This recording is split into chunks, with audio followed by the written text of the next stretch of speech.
Thank you. Thank you for having me, and thank you to everyone who helped to organize this wonderful event. There's so much energy in the room. So my name is Molly Sheehan. I am a bioengineer. I develop new tools for tracking cancer therapy. And I used to develop battlefield-ready blood substitutes. And I want to talk to you about healthcare today, because I think healthcare is the #1 issue of the 2018 election. People are hurting. People aren't getting what they need. We're not providing for our most vulnerable. And as someone who has worked in healthcare, I know we can do better, and I know that single payer is the path to that.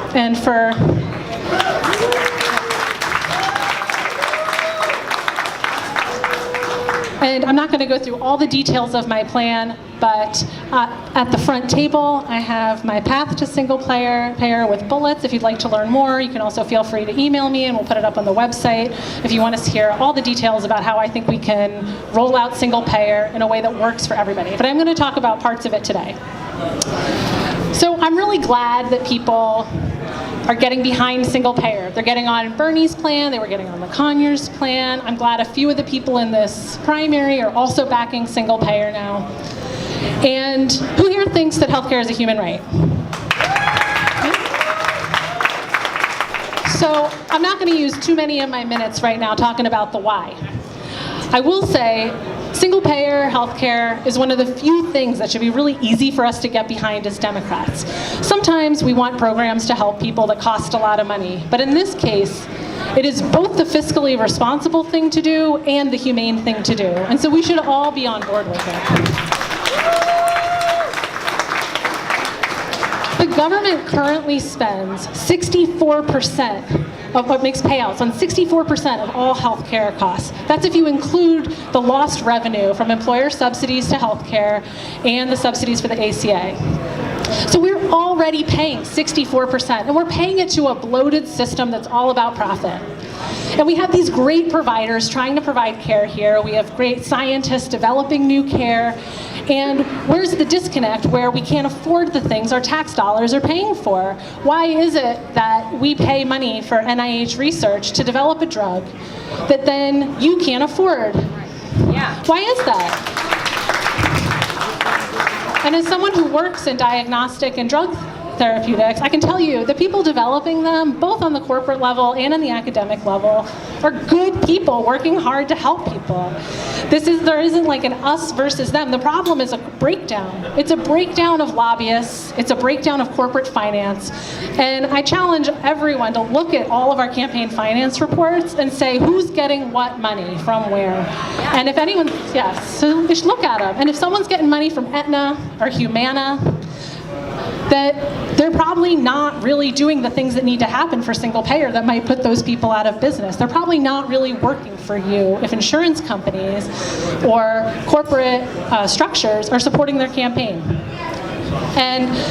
But I want to talk to you today about mostly how I think we can implement single payer in a way that improves care, in a way that lowers costs, and in a way that covers everybody. Because single payer is the only way to get everyone under the umbrella in a cost-effective way that improves care.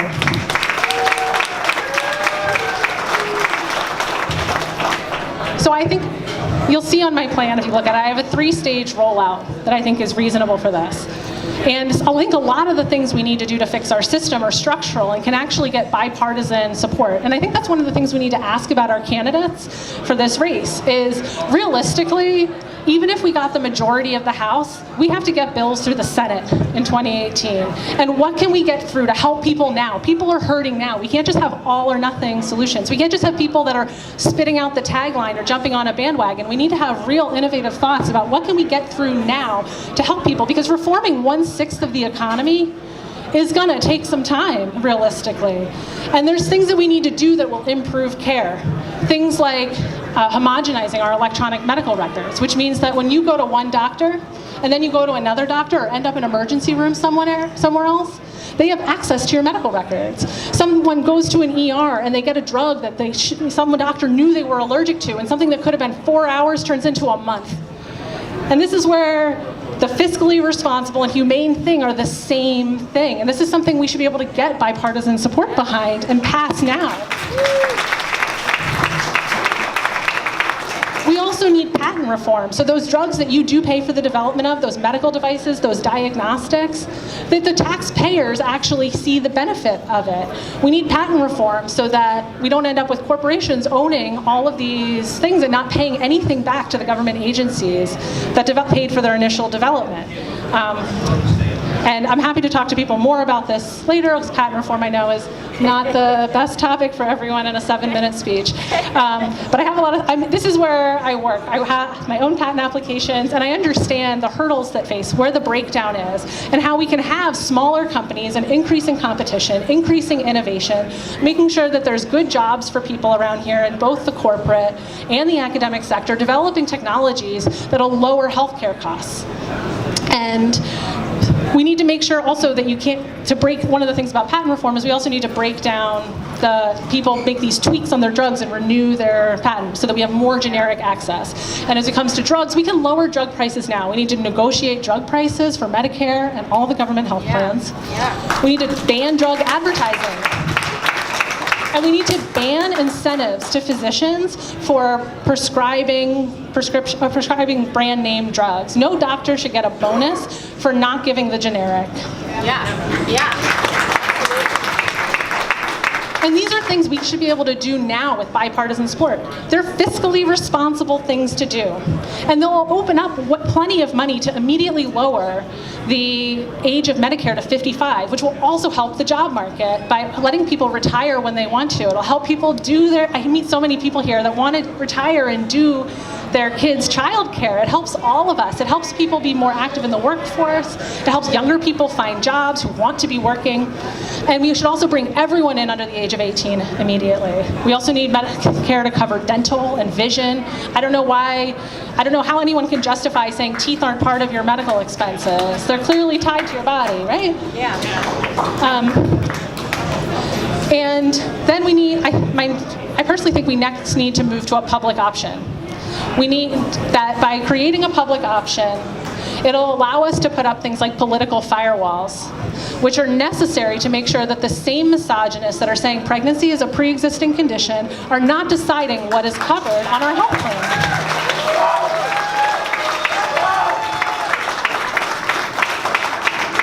So we need this, having a public option while we still have other choices allows us to create those firewalls effectively. It allows the public option and the insurance to have to compete with each other. And it'll allow people to have a choice and say, hey, did you see my friend has care that costs half as much and they go to the same doctor? And it'll create a thirst for single payer that'll make it much easier to get through. And then that's the final implementation of single payer is what we need to get rid of the administrative costs and the for-profit of the insurance companies. And so that is the third stage of rollout, is bringing everyone in once we've established how to have political firewalls, once we've lowered costs. And then the final thing I just want to make a point about tonight to you guys is that a lot of my opponents say, well, I'll bring in a blue ribbon panel to, tell me about healthcare. And I can tell you, I watched blue ribbon panel things on C-SPAN with scientists, and legislators and lawyers do not ask the right questions. And often men do not ask the right questions about women's healthcare. Yeah. And I can tell you, I've been in boardrooms, I've been in conference rooms, and I am often the only woman in them. And I am almost always the only woman raising her voice to advocate for women. And one of the things that we need to do to lower costs and improve care is make sure that all of our research is done in populations that they're actually used for in clinical settings. So many drugs that we take as women were never tested in a woman. And they're not effective. A lot of them aren't effective. A lot of diagnostics that are used in us don't even track with our actual physiology. And it's a huge problem. And so we need to have better rules that regulate how we do our research to make sure that women are used, or minority populations, or whatever group is actually used in. Because we spend so much money right now on ineffective treatments. And it's a huge blow to the system. And this is also something we should be able to get through with bipartisan support.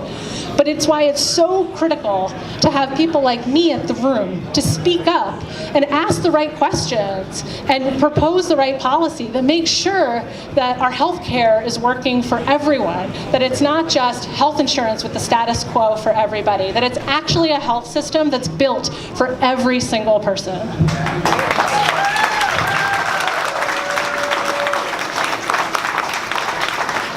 And so I'm happy to take your questions and talk to you guys also about mingling, and also feel free to take my sheet, which has many more details about things I want to roll out.